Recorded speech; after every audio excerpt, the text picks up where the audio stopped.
ব্যতিক্রমধর্মী body puppet theatre performance invisible stories শিরোনামে এই theatre পারফরমেন্সে গল্পের সঙ্গে যুক্ত হয়েছে ভূতের ছায়া, বিজ্ঞানীর কৌতূহল আর লোককাহিনীর ঐন্দ্রিজালিক ছোঁয়া।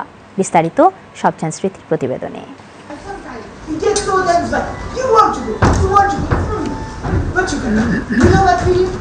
বাংলাদেশ শিল্পকলা একাডেমির এক্সপেরিমেন্টাল থিয়েটার হলে মঞ্চস্থ হল ইনভিজিবল স্টোরিজ।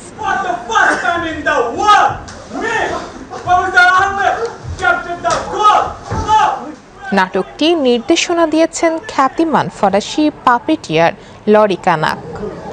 মঞ্চে তার সঙ্গী বাংলাদেশের মোহাম্মদ ফারহাদ আহমেদ, যিনি একজন নৃত্যশিল্পী, কোরিওগ্রাফার, থিয়েটার অভিনেতা ও পাপেটিয়ার। এমন পরিবেশনা মন কাড়ে দর্শকদের। হ্যাঁ, দেখলাম ভূতের নাটক, অনেক ভালো লাগলো। আর আমাদের বাংলাদেশের সচরাচর এরকম নাটক আমরা দেখতে পাই না। ভূতের নাটক খুব ভালো লাগছে, অনেক ভালো লাগছে। এমন নাটক আমি আর কখনো দেখি নাই বাংলাদেশে আর কি। নাটকের গল্পে দেখা যায় ঢাকার দুই বিজ্ঞানী ভূতের প্রভাব নিয়ে গবেষণা করতে গিয়ে একসময় সেই রহস্যে নিজেরাই হারিয়ে যান। গবেষণা তাদের টেনে নিয়ে যায় সোজা সুন্দরবনের গভীর জঙ্গলে।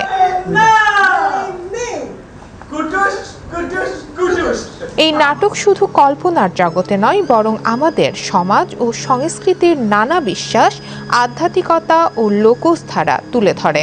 এরকম আয়োজন যদি বারবার হয়, আমাদের দেশ আরও সমৃদ্ধ হবে। পাপেট নিয়ে যে নানাভাবে কাজ করা যায়, এটা এখানে এসে আমি দেখতে পেলাম। কাহিনীটা মোটামুটি সময় উপযোগী এবং যথেষ্ট তথ্য নির্ভর। এটা দর্শকরা খুব এনজয় করবে।